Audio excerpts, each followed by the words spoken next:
ఇది Pune main bus stand.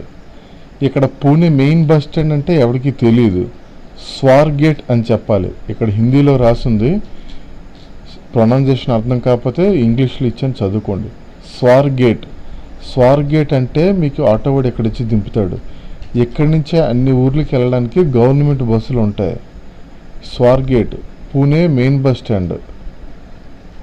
ఇక్కడికి వస్తే మీకు ఇక్కడి నుంచి మహాబలేశ్వర్, బొంబాయి, జేజూరి, ఇంకా సోలాపూర్, పండర్పూర్ అన్నిటికీ బస్సులు దొరుకుతాయి. పూణే లాంటి ఇంత పెద్ద సిటీకి ఇదిగో బస్ స్టాండ్, ఇదే మెయిన్ బస్ స్టాండ్. ఎలా ఉందో చూడండి, చక్కగా బాగుంది. ఇక్కడికి ట్రావెల్స్, ప్రైవేట్ బస్సులు రావు. ట్రావెల్స్ బస్సులు, ప్రైవేట్ బస్సులు అన్నీ వేరే జంక్షన్లో ఆగుతాయి. ఆ జంక్షన్ పేరు సంగంవాడి జంక్షన్. దానికి వేరే వీడియో చేశాను, చూసుకోండి. పూణే ట్రావెల్ వీడియో కూడా వేరేగా చేశాను, అది కావాలిస్తే చూసుకోండి. ఇది చూడండి ఎలాగుందో, ఎంత బాగుందో. పూణే మహారాష్ట్రలో బొంబాయి తర్వాత అంత ఫేమస్, అంత పాపులర్ సిటీ. బస్ స్టేషన్ చూసారు ఎలాగుందో. నా ఫ్రెండ్స్ చాలామంది చెప్తుంటారు పూణేలో ఉద్యోగం చేసేస్తున్నానని. అలాగే మా పేరెంట్స్లో కూడా చాలామంది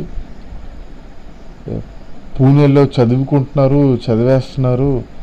అది ఒక గొప్పగా అర్హతగా చెప్తారు. ఇదిగో ఇక్కడ బ్రతుకులో ఉంటుంది అన్నమాట. బాగుంది.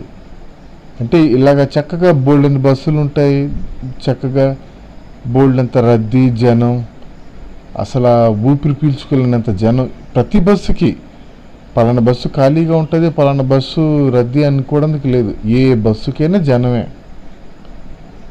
ఇది మెయిన్ బస్ స్టాండ్. 3-4 కారిడార్లు ఉంటాయి. ఒక్కొక్క కారిడార్లో కనీసం 10 ప్లాట్ఫామ్స్ ఉంటాయి అన్నమాట. కారిడార్స్ అంటే తెలుసు కదా. సో అలాగే 4-5 కారిడార్స్లో 10 ప్లాట్ఫామ్స్. మనం ఏ ఊరు వెళ్ళాలనుకుంటున్నామో ఆ ప్లాట్ఫామ్ యొక్క సంఖ్యను చూసుకుంటూ అక్కడికి వెళ్ళి వెయిట్ చేసి బస్సు ఎక్కిపోవాలి. పాపం అంటే వాళ్ళందరూ శుభ్రం చేస్తున్నారు ఎప్పటికప్పుడు, కానీ అది మరి ఇంత జనం ఉంటున్నప్పుడు దానికి ఎలాగో స్టాఫ్ ఉండాలి, బస్సులు ఏ రకంగా ఉండాలో మరి ఇలా ఉంది. ఇదే పూణే మెయిన్ బస్ స్టాండ్ అంట. ఎన్నో విద్యా సంస్థలు ఉన్నాయి ఇక్కడ పూణే. సరే, వీడియో ఇన్ఫర్మేషన్ ఇచ్చాను. పూణే బస్ స్టాండ్ ఎలా ఉంటుందో తెలుసుకోవాలనుకున్న వాళ్ళకి మరి సబ్స్క్రైబ్ చేయండి.